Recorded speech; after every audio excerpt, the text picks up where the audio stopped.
Growing up reading the Weekly Shonen Jump in the early 2000s, with its absolutely stacked roster it had during that time, was nothing short of amazing. For me personally, my favorites were Katekyo Hitman Reborn, Bleach, and lastly, Nura Rise of the Yokai Clan. Come to think of it, I haven't heard about anyone talking about it in a long time. So let's take a second and talk about Nurarihyon Rise of the Yokai Clan, because it was really sick.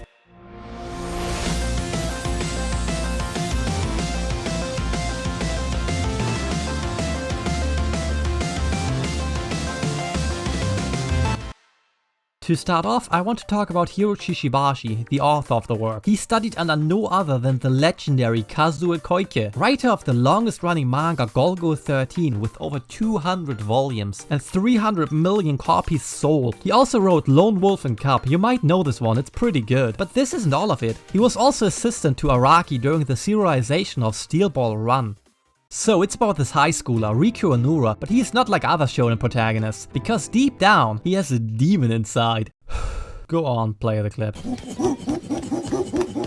So it's about this high schooler, Riku Anura, who happens to be 1/4 yokai and also the third heir to the Nura clan, on his way to reunite the night parade of 100 demons, which was left in a weakened state after the sudden passing of the second and the declining health of the founder. Also, him only being a yokai during the night doesn't help the fact that the majority of yokai still loyal to the clan feel distrust towards him. Pretty important to know, yokai are reincarnations of past souls, manifested as fears of certain things, ranging from totally harmless, like having your fridge looted during the night, to being lured into a forest by an omnipotent deity. On surface level, Nura seems like a generic battle shonen, but in reality, it's so much.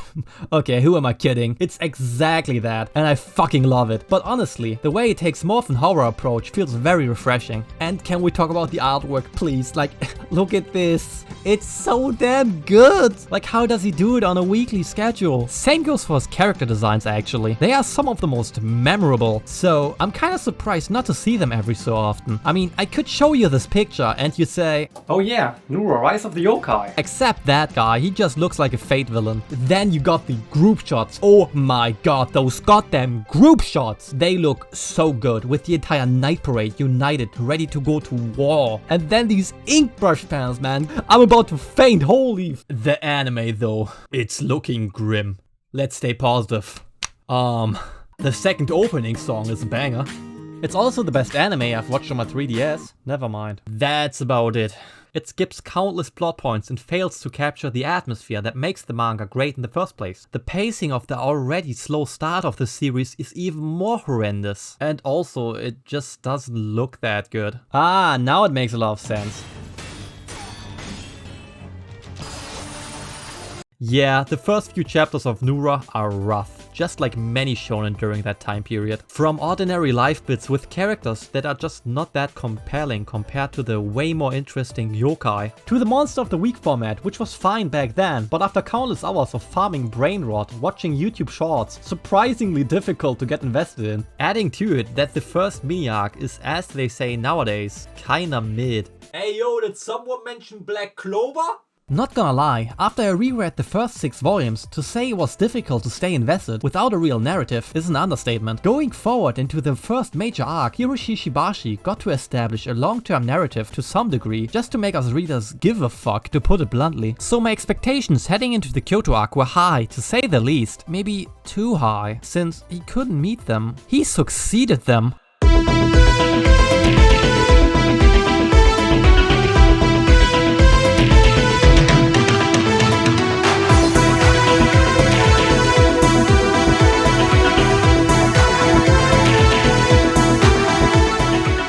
The Kyoto arc starts off with the first Nurarihyon and his night parade of 100 demons facing off against Hagoromo Gitsune, the reincarnating fox yokai, 400 years ago. Their goal, the second coming of her firstborn son, Saimei, an Onmyoji priest that rejected his humanity to dedicate his life to necromancy, to eventually achieve eternal youth. They kidnap dozens of girls, including Nura's future wife, for Gitsune to consume as sacrifices for her unborn child. An all-out war breaks out between the two factions, with Nurarihyon and Gitsune at its core. In a desperate struggle, she uses Yohime as a shield, but using the Nanikiri-maru, a fabled blade of exorcism that exclusively harms yokai, he manages to overpower her. With that, Nurarihyon successfully stops the reincarnation of Saimei and becomes the first Lord of Yokai, perfectly setting stage for what's to come. Fast forward to today, she reincarnated to bear Saimei once again, and goddamn, I can fix her. And with the first Nura in no state to fight, the sudden passing of Rian 8 years ago, and with no real leader to the pandemonium, so it's up to Rikuo to step up as the third heir, gather new allies, and stop the reincarnation of Saimei.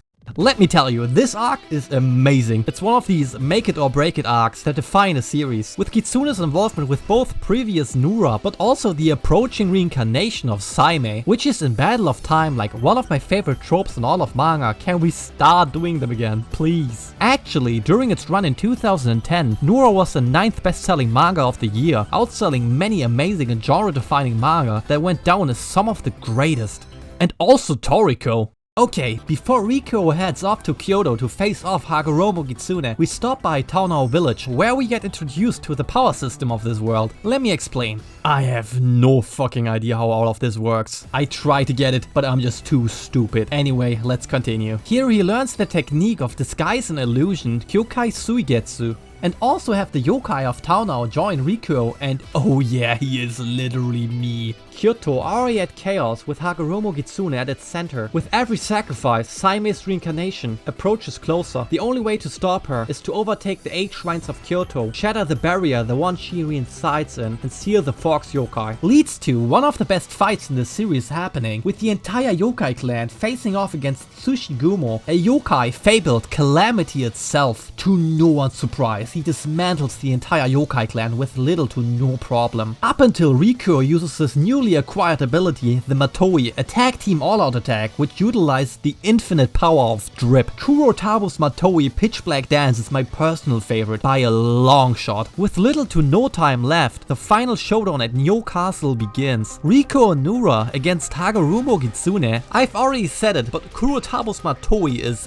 badass. The way she utilizes her entire arsenal of weaponry and smashes the living shit out of the Omyoji while completely dominating Nura has me pogging. But in a moment of hesitation, caused by countless memories of her vessel, Yamabuki Otome, Rikuo gets the upper hand and banishes the Fox yokai. But it's already too late. Breaking out of the womb, it's Saimei. His reincarnation was successful and he is terrifying. Even in a weakened state, he destroys all of Kyoto with ease, dismantling Tsushigumo within seconds, and shatters Nura's trusted Nanikiri-maru with simply lifting his finger. With his night parade, he heads into the depths of hell in order to regain his strength and announces the genocide of humanity 1 year from now, concluding the Kyoto arc. And with that, one of the most underappreciated arcs in all of Shonen Jump. Not gonna lie, as I read it, I was kinda afraid for its long-term narrative going forward, since the author pulled every string possible, revealing more than necessary throughout the arc. The curse upon the Nura blood, the Omnyoji, the passing of Nurarihyon, to name a few. But in retrospective, exactly that made me feel so invested in it. And with Saimei's introduction and his threat upon the world, the series should have more than enough anticipation now. Here is more than enough room for one final arc with the potential to be one of the great. It shit the bed. It continues with the conflict, which are mostly disconnected from the events of Saimei, that involves a new group of yokai, the Yokai of 100 Tales, which just drags along forever, being almost the longest arc of the story at 46 chapters, including a new power-up that has no weight to it whatsoever, only being used once in the entire story. I'ma head out. You could skip the entire arc without missing a beat, since nothing of importance actually happens. It had some decent moments like fantastic horror imagery. Getting more Rian and Kurotabu is always a plus point in my book, and I also like the Train Girl short story, but sadly, all in all, it made me feel like I'm wasting my time. Except getting more fucking Matois, let's go! And the worst part of it, it threw away the momentum created by the Kyoto arc, affecting the finale negatively.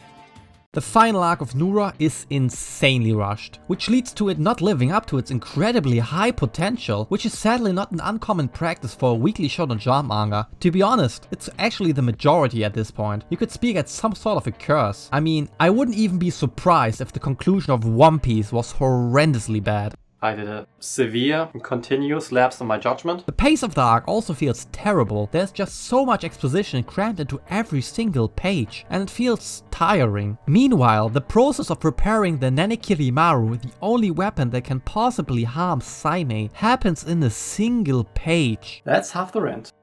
This is the result of a story that has been releasing weekly chapters for almost 5 years, only been giving 25 chapters to wrap up the entire story. There are so many characters introduced, but there's just no time to establish them whatsoever. We don't actually know who these characters are, so why should we care? There's no reason for me to get emotionally invested in any of these, which is a shame because those are some of the best character designs in the entire series. I really like to know more about Kawase since he's clearly one of the main forces that takes part in this war, but we don't actually know anything about him. Not even his name, I made it the fuck up! I think you know what I'm trying to say. This is bad. But the group of antagonists in particular pull the short stick, with 2 going down in a single chapter, 1 in a single page, and then another one in just 3 pages, and some don't even appear on screen. And I haven't even mentioned Yoshihara yet. So we have this really cool looking guy that keeps getting hinted at to be kind of a big deal. And since he's Saime's son, he's 1/4 yokai, just like Riku. And then the manga got axed. So take a guess how many chapters he got. 3? Maybe 2? I mean, it has to be at least 1, right? How about 1/3 of a chapter? Yeah. So what we are left with is a fight that could have been the greatest in the entire manga, that on surface level looks good, but doesn't leave an impression at all, just to be forgotten in no time. Hiroshishibashi even mentioned in an interview that this fight was the most difficult part to write, with as little pages he was given. But all of this aside, the art is still gorgeous. The atmosphere was captured perfectly like always, and there were so many highlights. Orochi early on in the arc, the return of the first Nura was incredible. Gitsune's reincarnation and Tamikaze lending help to the Nura clan. Having only 4 chapters, of course it's not enough time to tie up all the loose ends. On top of that, to have the final conflict plus epilogue in a single chapter, my expectations were non-existent to say the least, but I feel so relieved to say I was undoubtedly wrong. Even if you put aside the fact it's extremely rushed, it turned out to be the best it could have been in many regards. The Gitsune Matsui is, even with the aftertaste, the disaster the final arc is, my favorite moment in the entire manga. Saime also delivered beyond my expectations, sending off Nura Rise of the Yokai on one final high note, as it should be remembered.